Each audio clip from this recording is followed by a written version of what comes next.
solution, as we talked about, but absent solving the upfront cost barrier, you can't solve the energy efficiency barrier. You can't, it's called, there's actually a term for it, which is escaping me now, but it's 30 years we've been banging our head against the wall. Guys, we've got to fix this problem. So that's where PACE comes in.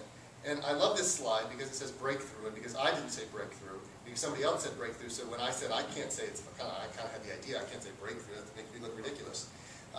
But it's actually, the best thing about this slide is it's not a breakthrough. As Craig will tell you, as the folks who work on the bill will tell you, we've been doing this for 100 years. The idea here is that you make an infrastructure improvement, you make an improvement to the community that has a public benefit, and you allow the people who receive the benefit, pay it back on their property taxes. That's how we pave streets, it's how we've done sewers, it's how we pay for things in many cases in this country. So what is interesting about PACE is that it's really just taking something we know, land-secured financing districts, and allowing it to be used for energy efficiency and solar, which is really not that different from what we've been doing. In California, the law we amended is from 1911. It's actually called, handily, the 1911 Act. It was put in place to pave streets, to pay for paving of streets and putting in of sidewalks. And then it's been added to over years and years and years and years, and different laws have spawned, but to do all kinds of things from seismic improvements on homes to installing sprinklers to undergrounding utility districts, putting undergrounding all the utilities in a neighborhood.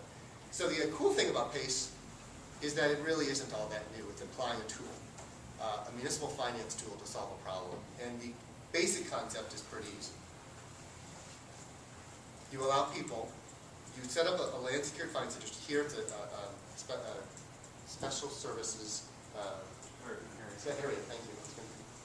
Special services area, but it's the same basic principle, a land secured financing district. Property owners voluntarily sign up for financing and install a clean energy project, energy efficiency, renewable energy. In many cases now, because also in Illinois you have water efficiency, which is really important, especially as you get to the rural areas. People install their projects, commercial, residential, industrial, any private property owner. The proceeds from the revenue bond or some other source of financing are then used to cover the upfront costs for the project. And the property owner repays it over 20 years, or up to 20 years, maybe it's standard, it's 15, on the property tax bill. This is, by the way, separate from the voluntarily choose to join in some cases, but even then we actually have a lot of examples of that. This looks like any other assessment district. We're just doing solar, renewables, energy efficiency, water conservation instead of sewers. This has some benefits. Cities, counties, states. One, we've set a bunch of climate and energy goals. You have climate action plans. You have efforts at the state and Midwest regional efforts to do utility reductions and carbon trading and other things. The Chicago Climate Exchange is just up the street. All of these things where we've set over 1,000 local governments have set targets for reducing their carbon emissions. You are looking for ways to help people lower their energy costs and to save money. You are, most importantly, potentially today, looking to help people put people to work, help families save money, help put people to work. And the benefit here is you can. So, roughly speaking, and again, people can argue forever about what multipliers you use. This is direct, indirect, and reduced. 1% of owner-occupied housing units, these are 1% of basically homes, that if you retrofit 1% of them in this state, you create 8,200 jobs. 8,210. That exact, that's how much we know. No, the idea is, these are real jobs. Nobody says it ends the recession tomorrow, but these are a bunch of people put to work doing stuff that actually has a bunch of benefits. Property owners, they have incentive to do this, right? Because you can save some money. You can improve the value of your home. You can do it without tapping your personal credit or going into your FICO score or doing any of that. You kind of do it off your books. It's like your house left you behind, went to the bank to borrow money. And then the repayment, just like all other taxes, can transfer between owners. So if you sell your house, the improvement you made stays with the house, as does the repayment obligation, as does the utility bill. So essentially, you're really just moving some of the cost from your utility bill to the property tax bill and allowing it to transfer just the same way you would with anything else. You also get the advantage, by the way, that your property tax bill, the interest portion of that can be deducted on your taxes, unlike your utility bill. So you've actually reduced the costs even further. So this idea started in Berkeley, and what is crazy about Berkeley, of course, is it is everything people think it is. It's crazy and sometimes ridiculous, and it is also as innovative and fun. And there is the yin and the yang of that existence is incontrovertible, and every time some crazy thing would happen, and I'd say to the mayor, "Oh my gosh, how did we get into this thing? What have we done?" And he'd say, "I don't know, man, but this is just kind of what happens. You know, Fox News camps out waiting for it. You know, for one this they find something." And I think that's true. But guess what?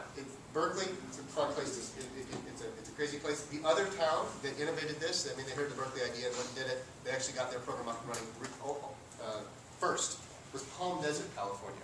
Palm Desert is as hot as Berkeley is not as temperate. It is as Republican as Berkeley is Democratic. And it is, the people there were lining up at 5 in the morning to get access to this financing and tranches would become available. It was a very successful program. So the two programs in California that got started were from totally different places. This is not ideological. They said, "Hey, that's a good idea. Let's go. Let's make it our own." And that's the recipe here is take the idea, make it your own, figure out how to make it work in your community, not just Xerox it. The interesting thing then is, of course, it wasn't even California that passed the first law. It was Colorado that passed the first law. And then California followed. They had the law in the process, but you may have heard California's political system is a little bit dysfunctional. Unlike some other places. A quick question. Did the initial energy savings ever come close to making up for the additional payments, monthly payments on this?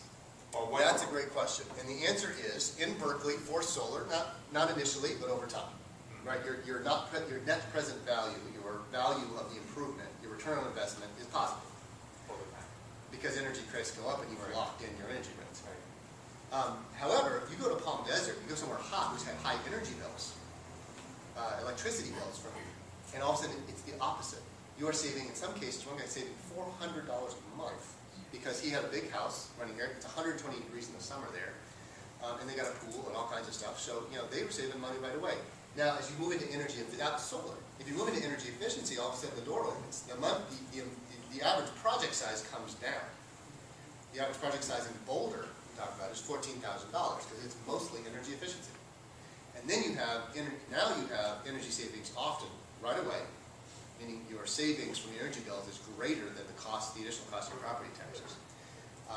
And so that is often the case. Now, it depends on climate zone, it depends on incentives, it depends on the amount of you're paying for energy. You guys actually have somewhat low energy rates here comparatively.